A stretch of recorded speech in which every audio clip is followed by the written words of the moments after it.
Welcome back to class today. We are looking at a different topic today.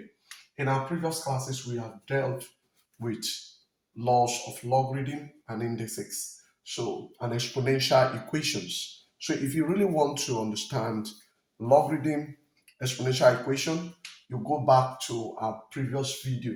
Please watch our previous videos for a better understanding on anything that have to do with logarithm and then indices and exponential expressions, exponential equations. When you watch our videos, you get a better understanding of them.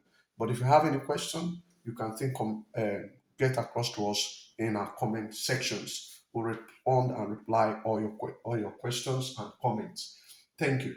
This morning and this day, we are looking at Introduction to Surds.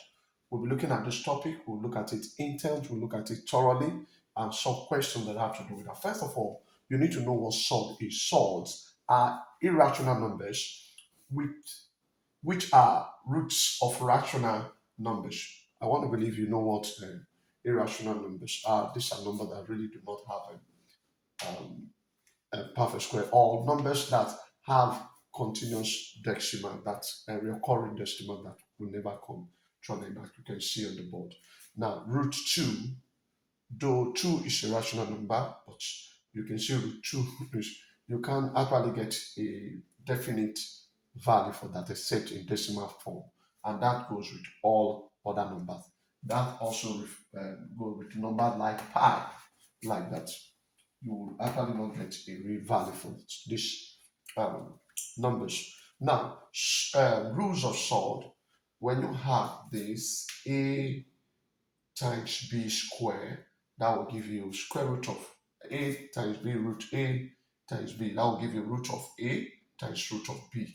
Then this, the a divided by b all in the root will give you root of a over root of b. So these are some of the rule of surd. You also know that when I have something like this, a plus b, you should also know that this is not equals to root a plus root b.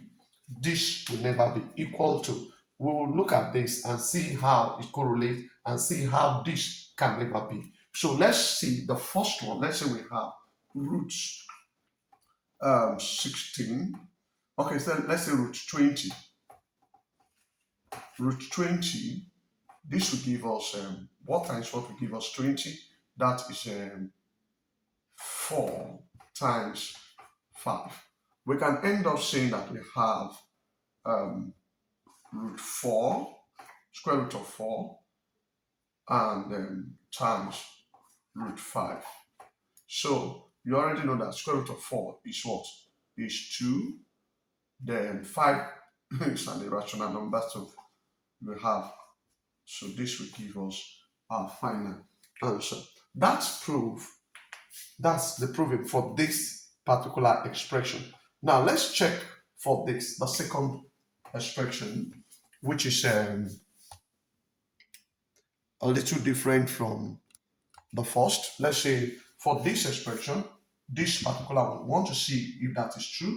Let's say we have the square root of, let's say 4 plus same 5.